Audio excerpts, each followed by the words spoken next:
এই ১৩ জনের মধ্যে প্রায় ১৫.৫ জন বিএসএফের লোক।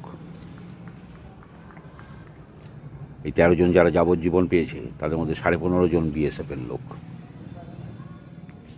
না, আমাদের দিদি কখনো মিথ্যা কথা বলেন না, উনি সততার প্রতীক।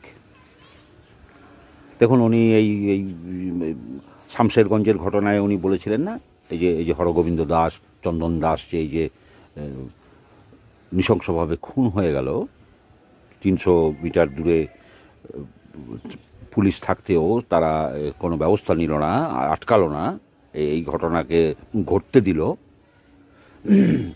এসব যে ঘটনা ঘটছিল তখন দিদি বলেছিলেন না যে এরা কেউ আমাদের স্থানীয় নয়, এরা বর্ডার পার হয়ে এসে এই সব দুষ্কৃতী সব এসে এইসব করে চলে যাচ্ছে, বিএসএফ কী করছে ইত্যাদি প্রভৃতি বলেছিলেন না।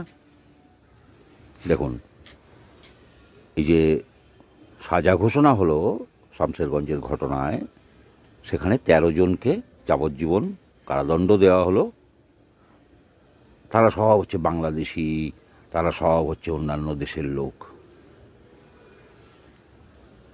বলছি না, দিদি কখনো সত্যি কথা বলেন না, দিদি কখনো মিথ্যা কথা বলেন না, দিদি সত্যবাদী, দিদি সততার প্রতীক। তারপর কি হলো, যখন এরকম ঘটনা ঘটে গেল, নৃশংস ঘটনা ঘটে গেল, তখন রাজ্য পুলিশের, রাজ্যের প্রশাসনের কোনো ব্যবস্থাই নেই। তখন হাইকোর্টের আদেশে সেখানে কেন্দ্রীয় বাহিনী নিযুক্ত হলো। তখন দিদি কী বলেছিলেন, কেন কেন্দ্রীয় বাহিনী, এরাই বিএসএফই বর্ডার দিয়ে টাকা নিয়ে লোক ঢোকায়, দুষ্কৃতী ঢোকায়, এরাই অশান্তির কারণ, বিএসএফের জন্যই এই অশান্তি। এই ১৩ জনের মধ্যে প্রায় ১৫.৫ জন বিএসএফের লোক। এই ১৩ জন যারা যাবজ্জীবন পেয়েছে তাদের মধ্যে ১৫.৫ জন বিএসএফের লোক।